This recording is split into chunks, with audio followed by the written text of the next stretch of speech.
seja bem-vindo ao podcast MG Familiar.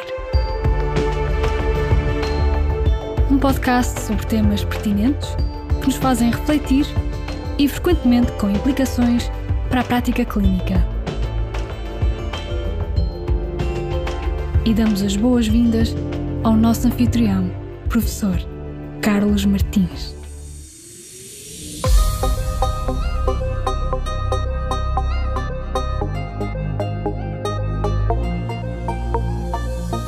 Recentemente tivemos um webinar muito interessante sobre dermatite atópica. Contámos nesse webinar com a participação de dois colegas de dermatologia, o Dr. Pedro Mendes Bastos e o Dr. Tiago Torres. Este webinar foi tão interessante e tão pertinente que eu até tive dificuldade em selecionar os excertos para partilhar convosco neste podcast, pois havia mesmo muito por onde escolher. Logo no princípio do webinar, no contexto de um caso clínico de um bebê de 2 meses, filho de pais com dermatite atópica, colocou-se a questão de como diferenciar entre dermatite seborreica e dermatite atópica. Vamos então ouvir o Dr. Pedro Mendes Bastos. Estamos a falar aqui de um bebê de 2 meses e estamos a falar de um quadro clínico sem prurido. Algo que pode ajudar muito os colegas é, quando temos uma dermatite atópica em bebés ou em crianças pequenas, se nós despirmos a criança, imediatamente ela vai começar a coçar-se. Isto é uma pista muito útil quando estamos a ponderar o diagnóstico de uma dermatite atópica, porque não se esqueçam que habitualmente o prurido é o sintoma cardinal na dermatite atópica e costumamos dizer que não há dermatite atópica sem prurido. A dermatite seborreica é bastante frequente neste período temporal, portanto ali os primeiros meses após o nascimento, porque de facto está a acontecer uma adaptação ao microbioma extrauterino e é frequente haver uma proliferação de malacésia e condicionar a dermatite seborreica nas áreas seborreicas. Portanto, o couro cabeludo com a crosta láctea é uma manifestação de dermatite seborreica, mas também a nível da face. Esta situação pode acontecer e mesmo algumas formas mais disseminadas de dermatite seborreica, com, por exemplo, o envolvimento da área da fralda, é particularmente verdade nesta fase, os primeiros meses.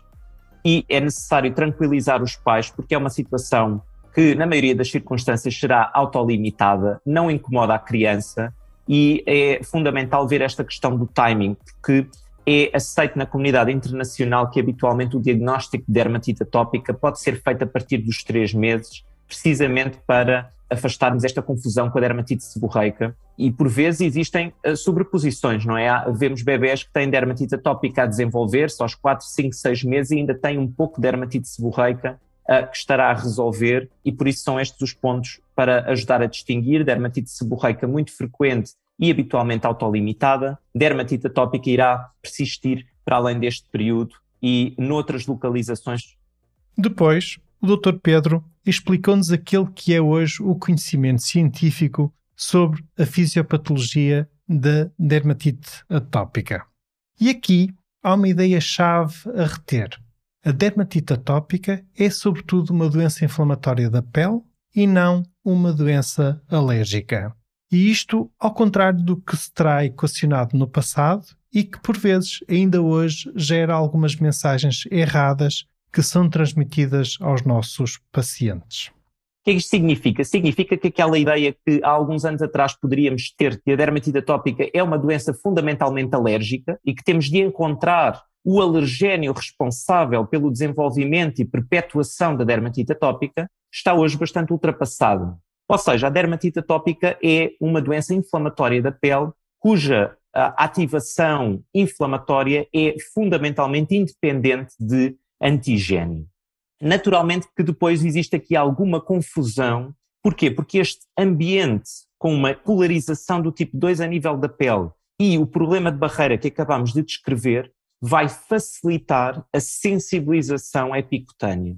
Ou seja, nós hoje em dia acreditamos que a porta de entrada para as outras comorbilidades atópicas, como por exemplo a alergia alimentar e a asma, passa pela dermatite atópica, ou seja, acreditamos que estas pessoas podem desenvolver sensibilização a alergénios do ambiente num contexto de barreira deficiente e hiperativação do tipo 2 a nível da pele e mais tarde vir a desenvolver estas tais comorbilidades que essas sim podem ter um componente alérgico fundamental. E, portanto, esta relação entre dermatite atópica e alergia é muito próxima, embora a dermatite atópica não seja, por definição, uma doença alérgica. Esta mesma mensagem foi reforçada também pelo Dr. Tiago Torres. Foi tão importante o que disseste, que a dermatite atópica não é uma alergia. E é verdade que a dermatite atópica até promove ou facilita o aparecimento de alergias ou doenças da família da alergia, mas a grande parte dos doentes também podem não as ter. Portanto, de facto, estamos a falar de uma doença de pele, certo? Uma doença inflamatória da pele, com um problema localizado à pele no sentido da barreira que não funciona, que promove a inflamação que vai promover ainda mais disfunção de barreira e que de facto não estamos a falar de uma alergia. Na sequência deste diálogo, colocou-se a questão da situação muito frequente na nossa prática clínica em que os pais de crianças com dermatite atópica, com a tal ideia errada de que o problema da sua criança possa ser de origem alérgica, acabam por entrar numa espiral de evicção alimentar que muitas vezes se torna até ansiogénica e até catastrófica do ponto de vista de gestão alimentar da família, uma vez que se retira um alimento, depois outro, e a dada altura já não se sabe o que dar de comer à criança. Perguntámos aos nossos colegas como abordar este tipo de situação e que conselhos dar aos pais. Essa é uma pergunta absolutamente fundamental e que faz parte do dia-a-dia de quem trata estas pessoas. É importante dizer que, em primeiro lugar, alguns doentes com dermatite atópica podem ter alergia alimentar. A alergia alimentar não se manifesta de uma forma transversal como dermatite atópica e esse é o primeiro ponto. Nós todos conhecemos as manifestações clínicas da alergia alimentar, não é? Estamos a falar fundamentalmente de reações do tipo 1, com urticária, angioedema, não é? Pouco tempo após a ingestão do alimento, e estamos a falar também de sintomatologia gastrointestinal, com náuseas, vômitos, diarreia, fezes com muco, etc. Má progressão ponderal se estivermos a falar de crianças pequenas. Portanto, esta é a sintomatologia da alergia alimentar na grande maioria dos doentes. E, portanto, a dermatite atópica não é habitualmente uma manifestação de alergia alimentar, embora algumas pessoas com dermatite atópica, particularmente as crianças, possam ter alergia alimentar concomitante. Portanto, aquilo que nós temos de transmitir aos pais é isto.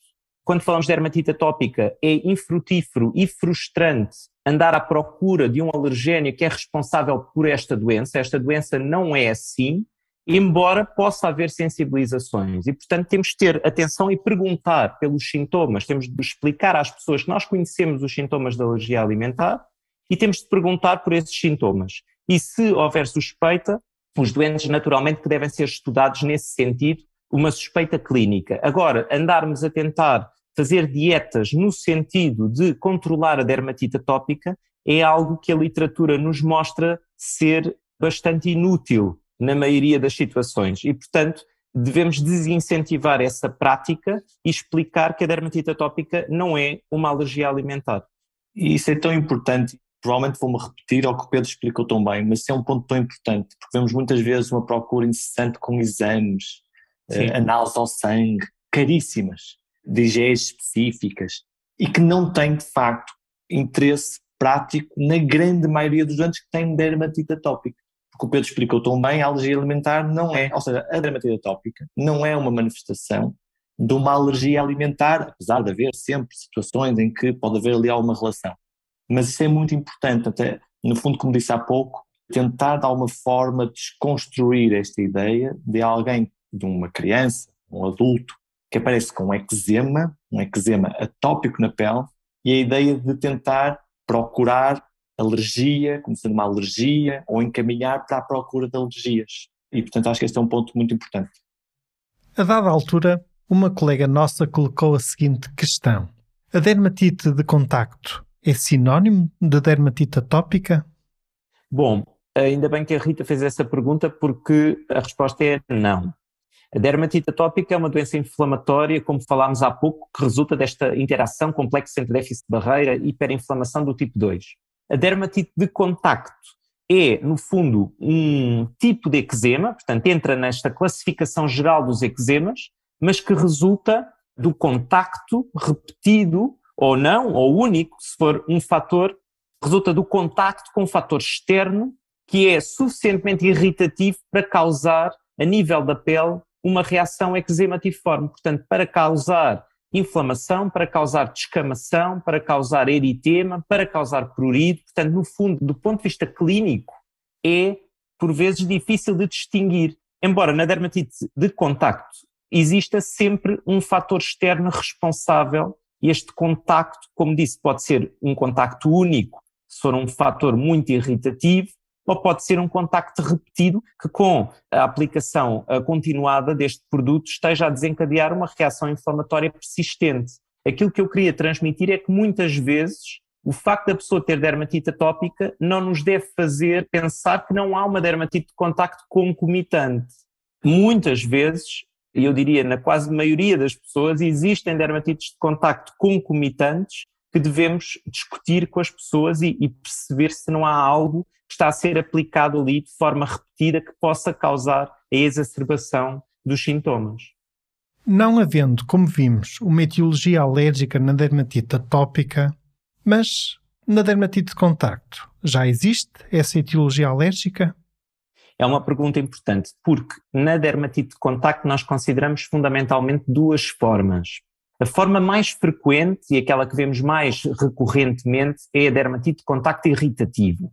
Vamos dar um exemplo. Por exemplo, alguém que diariamente realize limpezas sem luvas tem uma tendência a vir a desenvolver uma dermatite de contacto irritativa, um eczema de contacto irritativo na zona das mãos, por contacto repetido com produtos detergentes, por exemplo, com lexívia. Estes componentes são naturalmente irritativos para a pele. Portanto, a pele não vai gostar e vai reagir com mecanismos inflamatórios que clinicamente se manifestarão como eczema. Existe, em situações mais raras, aquilo que nós chamamos de dermatite de contacto alérgica. E mais à frente também vos vou mostrar um caso clínico que ilustra isto.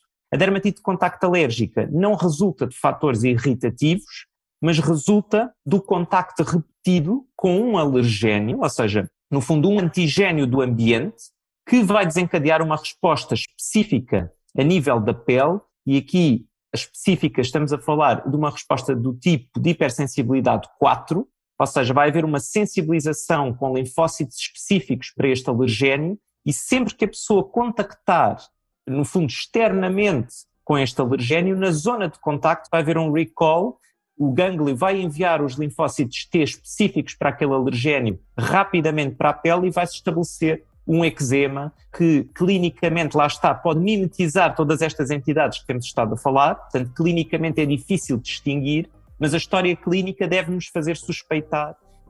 Pois é, caros colegas, este foi um webinar muito interessante.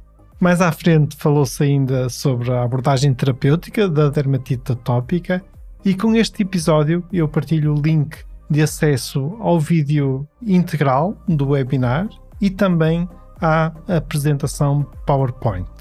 Podem aceder através desse link.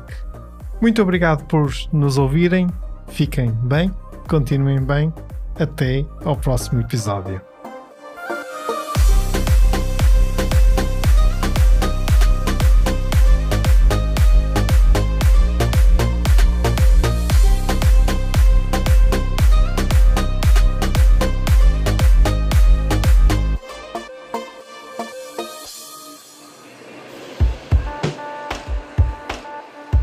Terminamos assim esta edição do podcast MG Familiar.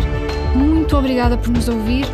Se desejar completar a sua leitura, muitos dos conteúdos abordados neste podcast estão disponíveis em www.mgfamiliar.net. Até ao próximo episódio.